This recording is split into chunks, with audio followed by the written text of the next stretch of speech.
Haleluya. Selamat malam, Jemaat Mesbah Doa dimanapun engkau berada. Shalom. Mari bersama-sama malam hari ini kita datang kepada Tuhan. Kita memuji, menyembah, menyenangkan hati Tuhan. Sebab Dia Bapa yang baik, teramat baik bagi setiap kita. Amin. Mari bersama-sama satukan hati dengan berdoa. Bapa kami yang baik, Bapa yang sangat mencintai setiap kami. Tuhan, terima kasih buat segala kebaikan-Mu. Sampai malam hari ini Tuhan, kami mendapat kesempatan untuk datang kepadamu, suatu anugerah ke setiap kami Tuhan. Kami bisa berterima kasih, kami bisa mengucap syukur sepanjang hari, sepanjang waktu. Perlindungan penyertaan-Mu selalu ada bersama dengan kami Tuhan. Terima kasih Tuhan Yesus, ini hati setiap kami persembahkan kepadamu. Kami beri yang terbaik karena kami mengasihi, mencintai-Mu Tuhan. Terpujilah nama-Mu Tuhan di tempat maha tinggi. Di dalam nama Tuhan Yesus kami berdoa. Haleluya, haleluya. Terima kasih Tuhan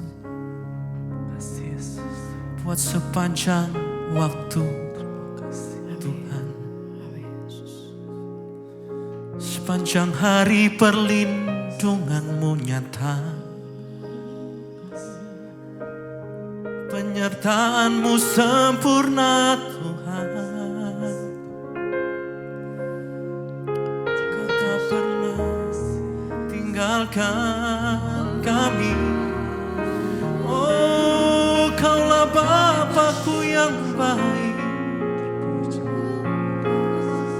Apa yang mengasihi kami, apa yang mencintai kami.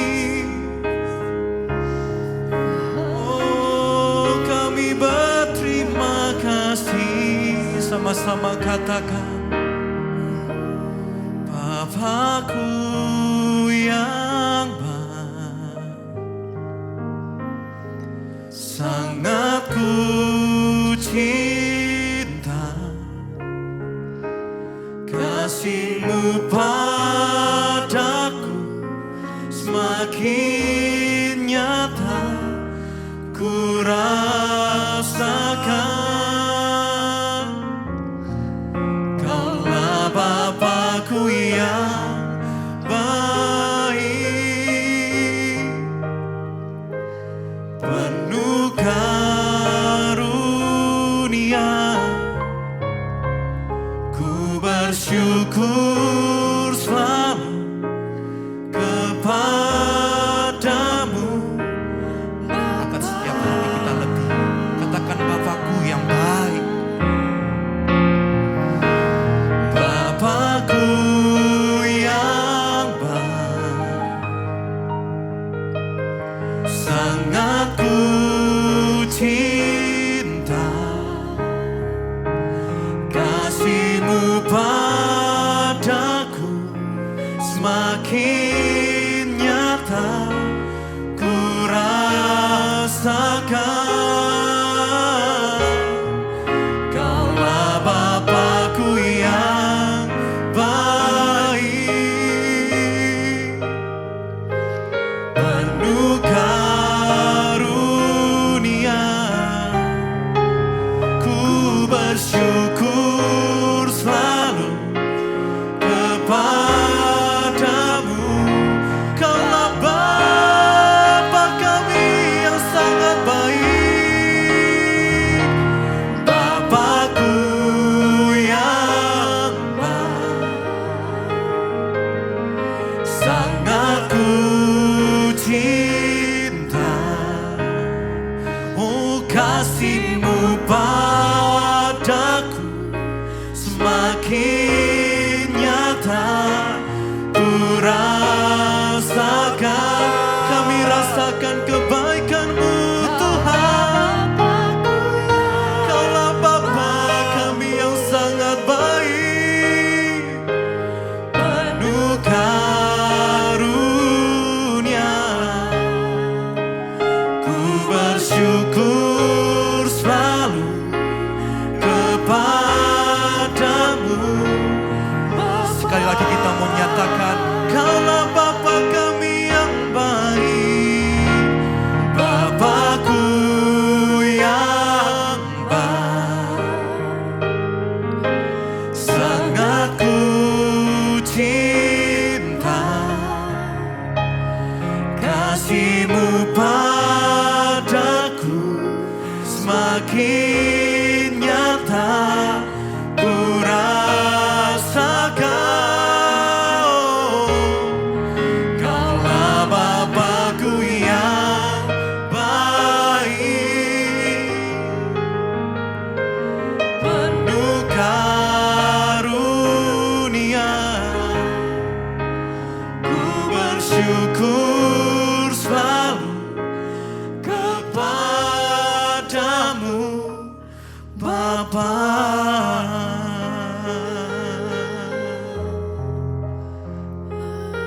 Kesempatan yang indah saat kami mencari pribadi-Mu, memandang wajah-Mu di tempat yang maha tinggi. Itu hal yang terindah, terbaik dalam kehidupan kami, Tuhan.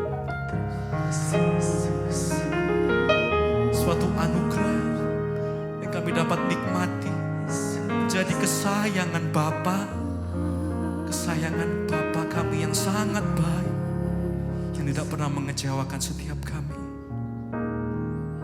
So, kami bersyukur Tuhan malam hari ini Tuhan kepada-Mu. Terima kasih. Mari naikkan syukur-Mu di hadapan Tuhan. Naikkan penyembahan yang terbaik hanya bagi Bapa yang sangat baik. Oh,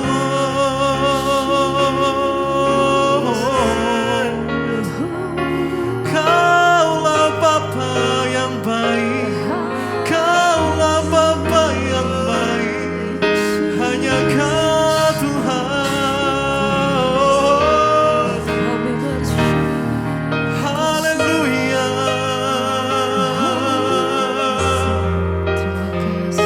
Oh, haleluya. Sungguh kami bangga memiliki Engkau Tuhan, pribadi yang mengasihi setiap kami. Dan sepanjang umur kehidupan kami Tuhan, kami terus menyanyikan kebaikan-Mu. Bapakku yang baik, sangat ku cinta. Amin. Kasih-Mu padaku semakin nyata ku rasakan. Kaulah Bapakku yang baik, penuh karunia. Ku bersyukur selalu kepadamu, Bapa. Nyanyikan kebaikan Tuhan lebih lagi, sama-sama katakan, Bapakku yang baik, sangat ku cinta kasih-Mu padaku, semakin nyata ku rasakan. Kaulah Bapakku yang baik, penuh karunia. Ku bersyukur selalu kepadamu. Satu kali lagi nyatakan kebaikan Tuhan. Oh, oh. Bapakku yang baik, amin, sangat ku cinta kasih-Mu padaku, semakin nyata ku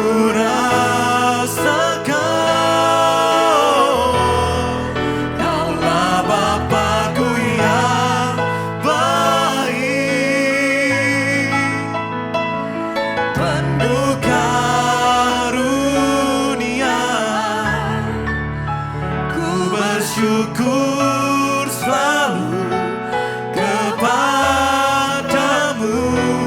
Bapa.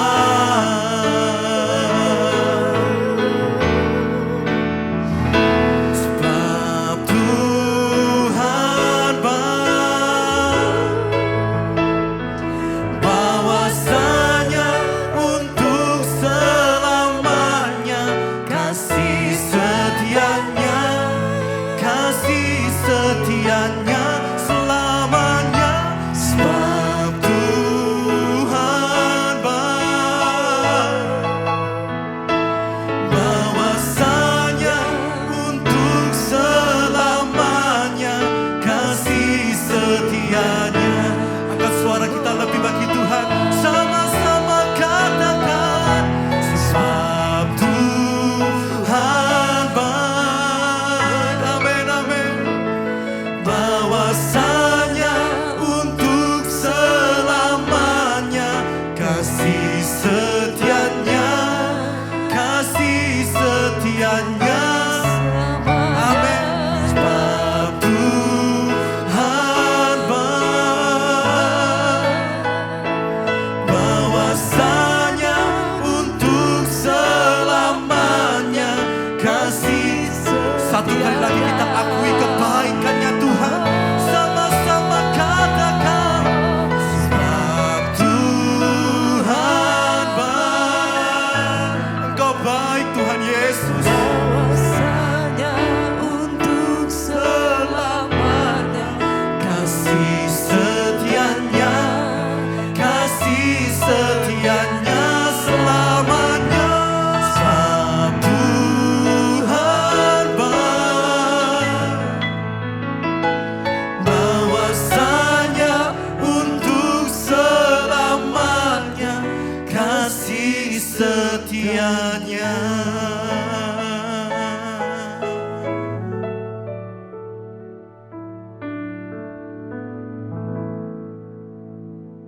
Terima kasih Tuhan buat kesetiaan Tuhan dalam hidup kami. Karena itu kami boleh ada hari ini semua karena anugerah Tuhan.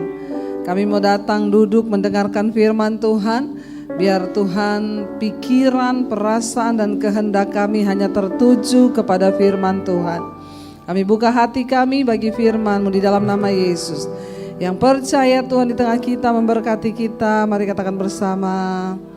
Amin, amin, amin. Silakan duduk Bapak Ibu yang terkasih, Shalom. Yang Tuhan Yesus inginkan dari hidup kita itu adalah berbuah. Bahwa satu saat kalau Tuhan Yesus datang nanti yang Dia cari adalah buah. Makanya enggak peduli sehebat apapun pelayanan kita.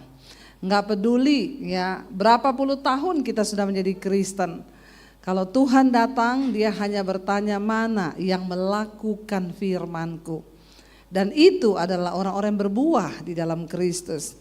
Kenapa kita harus berbuah? Karena Yesus pernah mengutuk pohon ara yang tidak berbuah. 3 tahun sudah tumbuh di kebun. Tapi setiap kali tuannya datang mencari buahnya tidak didapati. Sampai akhirnya tuannya berkata, tebang saja, buang ke dalam api. Tetapi penjaga kebun itu berkata, kasih kesempatan 1 tahun lagi Tuhan. Kalau dia tetap tidak berbuah, baru kita tebang dan buang ke dalam api. Sudah cukup lama Tuhan memberikan kita kesempatan untuk berbuah. Jangan sampai Tuhan datang kita nggak berbuah-berbuah. Yang kepahitan masih terus kepahitan. Yang selingkuh masih terus selingkuh. Yang hidup dalam dosa masih terus melakukan dosa. Ayo kita mulai berbuah waktu kita melakukan firman. Nah, salah satu penghambat untuk orang berbuah adalah ketika firman itu ditabur di tanah yang penuh semak duri. Salah satu semak duri itu adalah kekhawatiran yang menghimpit firman itu sehingga firman itu tidak bisa bertumbuh apalagi berbuah dalam hidup kita. Nah, bahaya kekhawatiran ini ternyata luar biasa dan seringkali kita tidak menyadari tetapi itu terjadi. Kenapa saudara? Karena kita hidup di tengah dunia yang kelihatan mata, tapi Tuhan itu tidak terlihat mata. Makanya seringkali kita pintar ngomong firman, tapi pada dasarnya ketika kita disuruh mempraktikkan firman, Percaya waktu kita belum melihat, rasanya sulit ya. Dan itulah sebabnya juga makanya banyak orang Kristen tidak mengalami mujizat Tuhan di dalam hidup mereka. Nah, hari ini saya pengen membahas tentang satu hal yang sangat luar biasa yang bisa membuat iman kita tidak bertumbuh, yaitu hal kekhawatiran. Mari kita baca bersama Injil Lukas pasal yang ke-12. Lukas 12 ayat 22.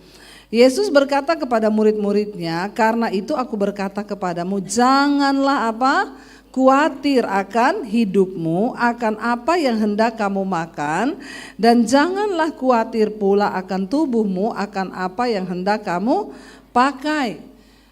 Ternyata ada dua hal yang memang membuat orang itu khawatir, hanya masalah perut dan masalah pakaian. Semua itu masalah-masalah yang tidak ada nilainya sampai pada kekekalan.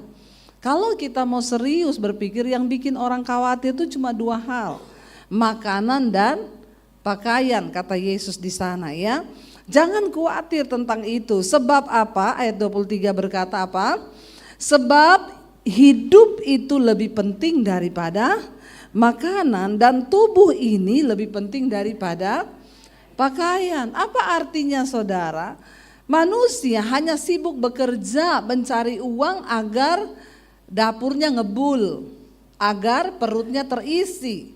Tapi kita lupa, Alkitab berkata hidup itu lebih penting daripada makanan. Mana yang benar? Hidup untuk makan atau makan untuk hidup? Yang benar.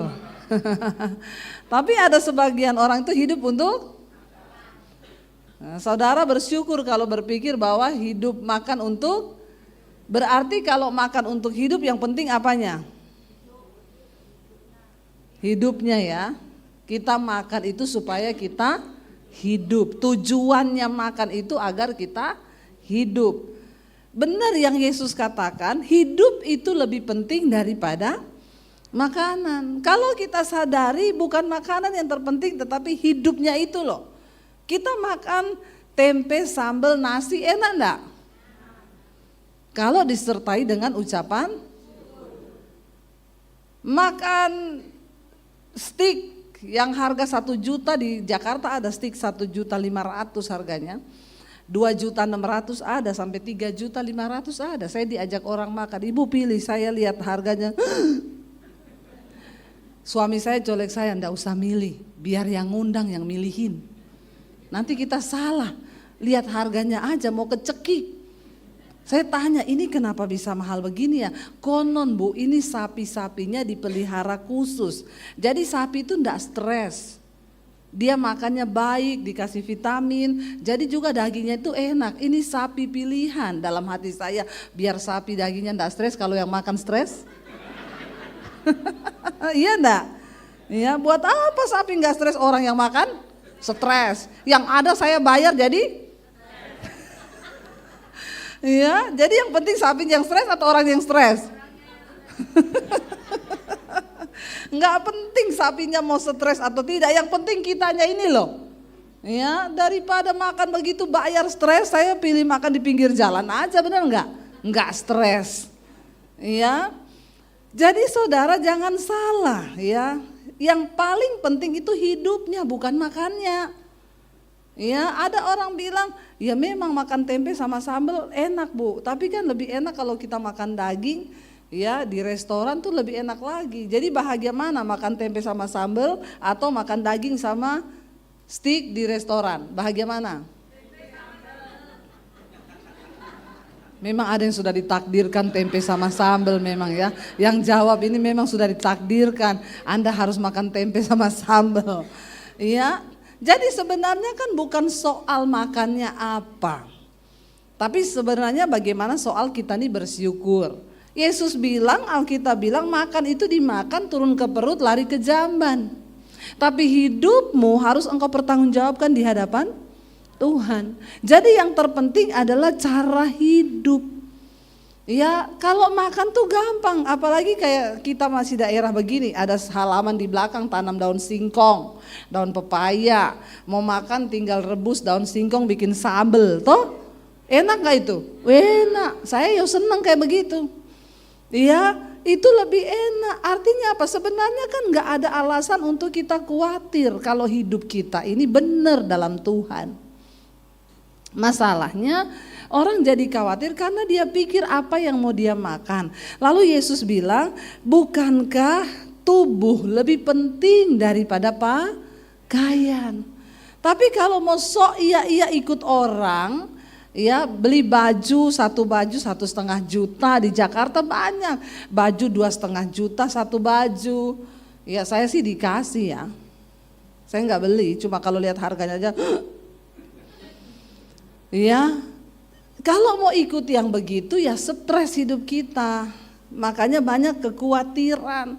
Ya lihat orang pakai ini kita juga mau pakai yang begitu, orang begini kita juga mau gitu. Yesus bilang yang terpenting itu tubuh daripada pakaian. Artinya apa? Tubuhmu itu bait Allah. Satu saat waktu kita mati Tuhan tidak tanya merek pakaianmu apa. Yang dia tanya selama engkau hidup tubuhmu itu engkau pakai buat apa.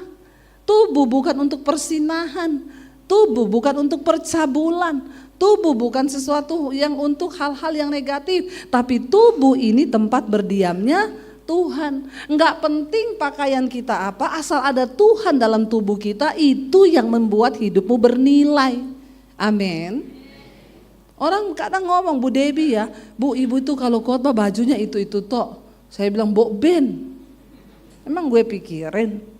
Saya tuh biasa aja, saya nggak pernah loh saudara mau pelayanan hari Minggu, hari Jumat saya siapin baju, saya siapin ini, enggak, ya pokoknya apa aja yang ada ya udah saya pakai, sampai kadang itu terus aja, Mbok Ben. Bagi saya tuh nggak penting, yang penting tubuh kita ini, hidup kita ini berkenan nggak sama Tuhan. Jangan terlalu pusingin hal-hal yang seperti itu, sehingga banyak orang pencitraan. Ya akhirnya karena pencitraan kepengen ya mau gaya-gayaan ikut-ikut orang, ya foto di restoran mewah di Jakarta sih di sini nggak ada yang ngaku.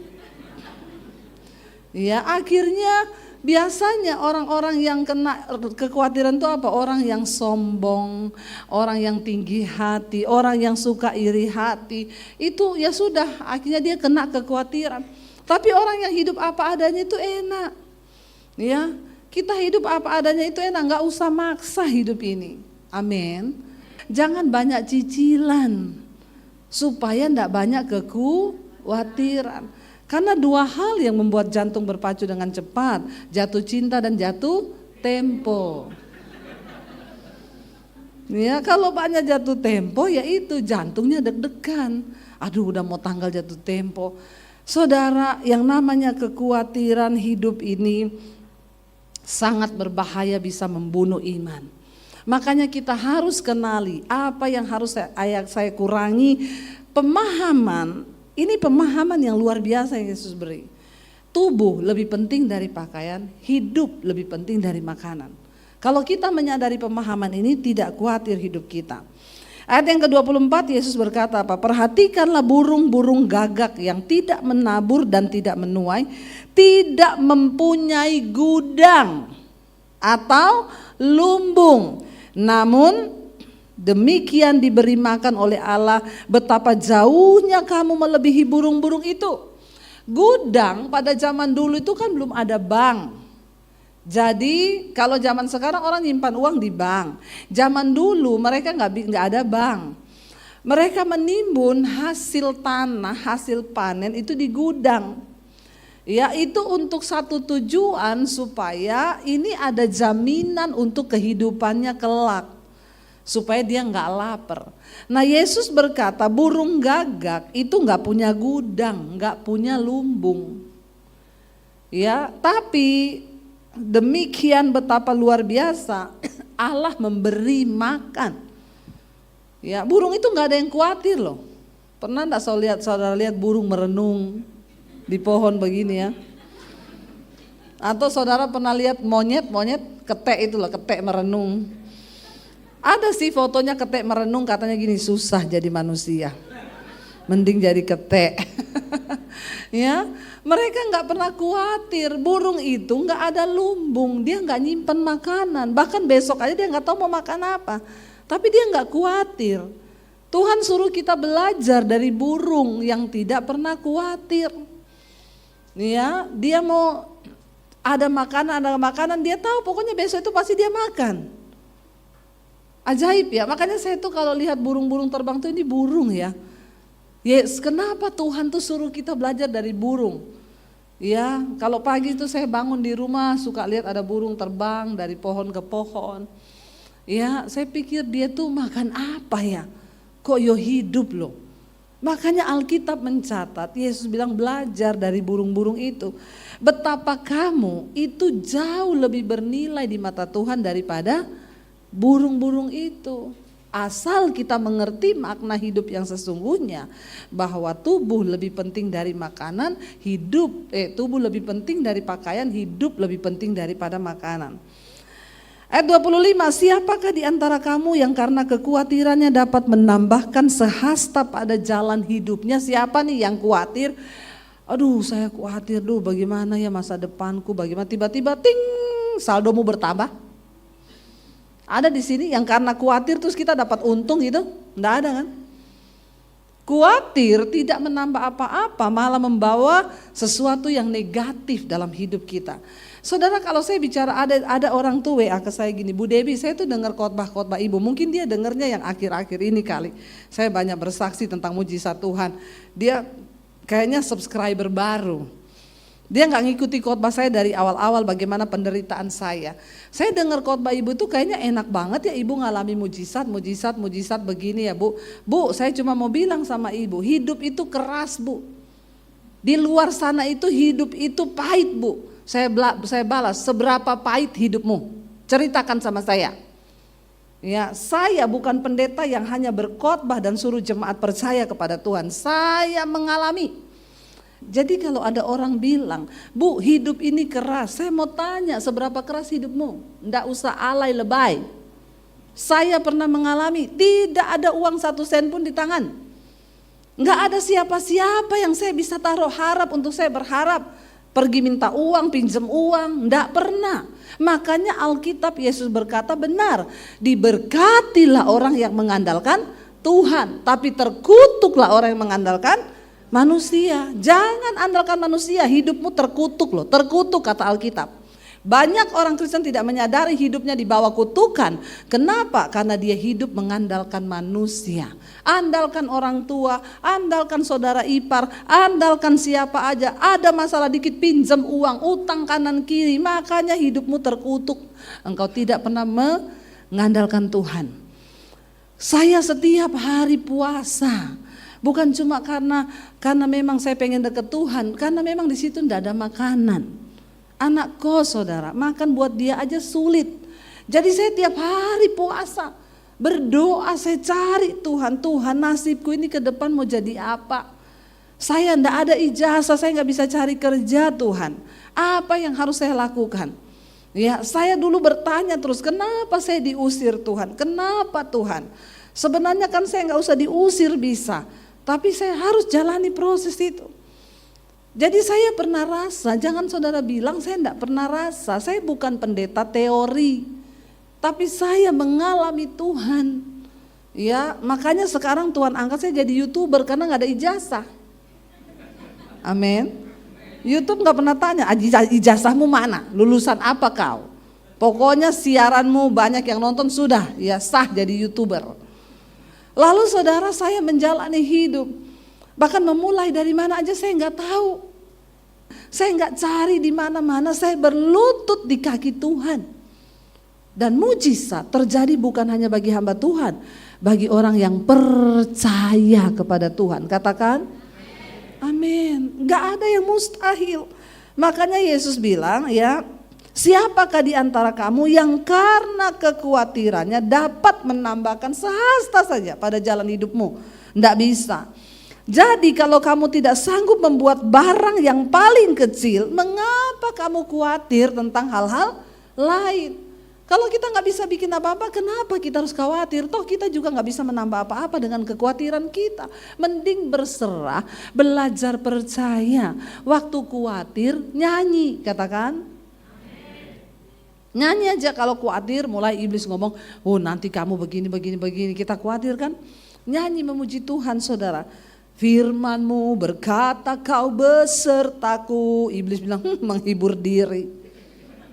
Terus, maka kuat roh dan jiwaku. Setan bilang, terus hibur diri. Tangan-Mu Tuhan selalu ku nantikan. Lawan iblis dengan firman Tuhan supaya dia lari daripadamu. Kuat-kuatan iman, ayo saudara. Tuhan tidak terlihat, tapi dia nyata bagi setiap orang yang mau percaya. Makanya dia ulangi terus kepada bangsa Israel. Aku Allah yang memanggil engkau adalah Allah yang hidup, bukan Allah yang mati. Tuhanmu itu hidup loh. Amin. Bilang kanan kirimu, Tuhanmu tuh hidup loh. Yakinkan Tuhanmu itu hidup loh. Ya sayang saudara jadi Kristen tapi saudara gak ngalami Tuhan tuh, kasihan deh lu. Ya ayo alami Tuhan Bapak Ibu ya. Lalu dikatakan di sana, perhatikanlah bunga bakung yang tidak memintal dan tidak menenun. Namun aku berkata kepadamu, Salomo dalam segala kemegahannya tidak berpakaian seindah salah satu dari bunga itu. Jadi jika rumput di ladang yang hari ini ada dan besok dibuang ke dalam api, demikian didandani Allah, terlebih lagi kamu, hai yang orang-orang yang kurang percaya. Ayat 29. Jadi janganlah kamu mempersoalkan apa yang akan kamu makan atau apa yang akan kamu minum. Janganlah cemas hatimu. Semua itu dicari bangsa-bangsa di dunia yang tidak mengenal Allah. Akan tetapi Bapamu tahu bahwa kamu memang memerlukan semuanya itu. Saya tuh bingung ya, Yesus menulis ini ribuan tahun yang lalu loh. Zaman-zaman ini memang belum ada debt collector. Ya, belum ada cicilan-cicilan. Mungkin kalau sudah ada Yesus akan tambah. Jangan khawatir akan hidupmu, akan cicilanmu. Tapi bertobatlah kau ya. Mungkin saudara, ya bayangkan zaman ini tuh masih benar-benar peradaban manusia itu belum sehebat sekarang. Itu aja sudah ada yang khawatir loh. Saya tuh bayangkan ya, zaman Yesus aja ternyata banyak orang yang sudah khawatir. Berarti memang kekhawatiran ini roh yang menghimpit manusia.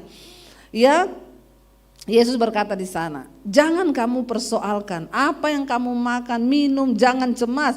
Semua itu dicari bangsa-bangsa di dunia yang tidak mengenal Allah. Orang yang khawatir itu disamakan dengan orang yang tidak mengenal Allah. Kalau engkau mengenal Allah, engkau tidak akan khawatir. Akan tetapi Bapamu tahu bahwa kamu memang memerlukan semuanya. Itu Bapa kita, Bapa yang tahu. Tetapi ini kuncinya supaya kita tidak khawatir. Ayat 31 berkata apa? Tetapi carilah kerajaannya, maka semuanya itu akan ditambahkan juga kepadamu. Jadi yang terpenting di hidup ini cari kerajaan Allah. Apa itu kerajaan Allah? Roma 14 ayat 17. Kerajaan Allah itu bukan makanan, bukan minuman, tapi kebenaran, damai sejahtera dan sukacita oleh Roh Kudus. Itu yang harus kita cari. Kejar kebenaran supaya hidupmu ada damai. Orang yang paling bahagia di dunia ini bukan orang kaya, tapi orang yang hidup di dalam kebenaran. Pasti ada damai sejahtera. Apa yang dicari manusia di dunia ini? Damai sejahtera, sukacita. Ya, buat apa orang kaya raya tapi nggak ada damai, nggak ada sukacita. Ya, tapi yang Yesus maksudkan cari itu kebenaran, damai sejahtera dan sukacita. Carilah kerajaannya, maka semuanya itu akan ditambahkan. Ayat 232 berkata, janganlah takut, hai kamu kawanan kecil, karena Bapamu telah berkenan memberikan kamu kerajaan itu. Kita sudah menerima kerajaan Allah itu, tapi kita mau nggak tinggal di dalamnya? Di dalam kebenaran, maka ada damai sejahtera dan sukacita. Itu pilihan ada di tanganmu. Ayat 33 Yesus itu berkata begini saudara, jualah segala milikmu dan berikanlah sedekah. Buatlah bagimu pundi-pundi yang tidak dapat menjadi tua, suatu harta di sorga yang tidak akan habis, yang tidak dapat didekati pencuri dan yang tidak dirusakkan ngengat. Kunci agar orang itu tidak khawatir, banyak-banyaklah menabur, bersedekah. Siapa di sini yang punya komitmen bersedekah? Angkat tangan coba yang suka bersedekah. Enggak ada, buka kolam baptisan. Kita baptis ulang rendam 20 menit ini. Biar buka mata langsung di rumah Bapa di sorga. Saudara, tidak semua berkat yang ada di tanganmu itu adalah milikmu. Di situ ada bagian orang miskin. Dan cara untuk engkau bisa mengalami pemeliharaan Tuhan, berkat keuangan adalah dengan engkau menabur. Mari hari-hari ini banyak menabur. Kalau saudara mau melihat diberkati Tuhan, ya sesuai takaran. Kalau Tuhan gerakkan, jangan ngeraskan hati. Saya sudah melihat Alkitab berkata, hanya orang yang menabur yang akan menuai. Kita naikkan pujian bersamamu Bapa, kami lewati semua. Engkau ada bersamaku di setiap musim hidup kami. Kita percaya saudara, Tuhan gak pernah tinggalkan kita. Terima kasih Yesus. Katakan bersama pujian ini.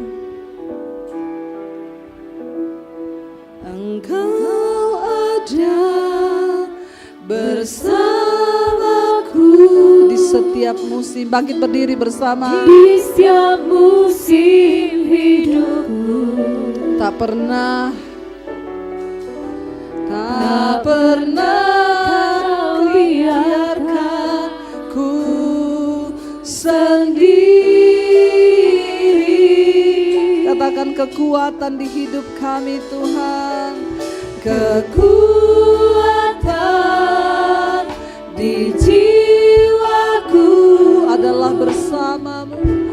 Adalah bersamamu. Tak pernah ku ragukan. Tak pernah ku ragukan kasih-Mu bersamamu Bapa.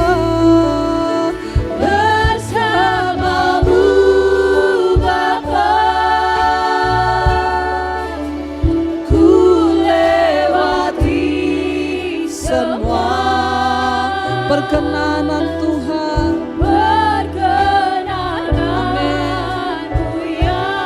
Itu yang teguhkan hati kami, teguhkan hatiku.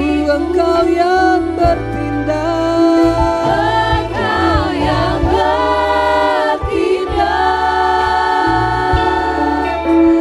beri pertolongan. Anugerah-Mu besar Tuhan, anugerah-Mu besar melimpah bagiku. Bersamamu Bapa, bersamamu Bapa, amin. Ku lewati semua perkenananmu ya.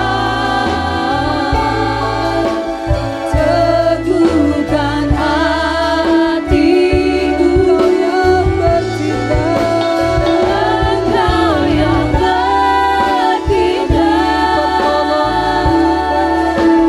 memberi pertolongan. Sebab anugerah-Mu besar melimpah bagiku. Mari tutup mata dalam hadirat Tuhan. Bapak Ibu yang terkasih, kalau Yesus berkata jangan khawatir, itu artinya Tuhan tahu engkau tidak perlu khawatir. Berserah hanya kepada Tuhan. Sebab kekhawatiran akan membunuh iman. Kekhawatiran akan membuat engkau tidak berbuah. Hari ini yang harus kita lakukan adalah mempercayai Tuhan. Sebab orang yang khawatir itu artinya dia tidak percaya pada Tuhan. Orang yang khawatir artinya tidak mengenal Allah. Mari kita berkata hari ini, kami mau percaya kepada Engkau Tuhan. Kami mau berharap hanya kepada Engkau Tuhan yang tidak pernah gagal. Janji-Mu itu ya dan amin. Hari ini kami percaya, kami perkatakan Engkau menyertai kami dalam setiap musim hidup kami. Kalau Tuhan masih izinkan kami ada dalam pergumulan, biarlah kami setia kepada Tuhan. Kalau hari ini Tuhan mempercayakan juga kami harta, biarlah kami juga tetap setia. Tidak ada yang berubah, sebab Tuhan adalah Tuhan yang tetap sama mengasihi kami. Terima kasih Bapa, berkati umat-Mu, jemaat-Mu, gereja-Mu, agar mereka bertumbuh dalam pengenalan yang benar akan Tuhan. Terimalah kiranya berkat, rahmat, anugerah dari Allah Bapa, cinta kasih dari Tuhan Yesus Kristus, penyertaan Allah Roh Kudus yang akan terus menyertai hidup kita. Mulai dari hari ini bahkan sampai kali yang kedua, Tuhan Yesus datang kembali. Nama kita tercatat di dalam kitab kehidupan. Karena itu mari kita berkata di dalam nama Tuhan Yesus. Katakan bersama, amin.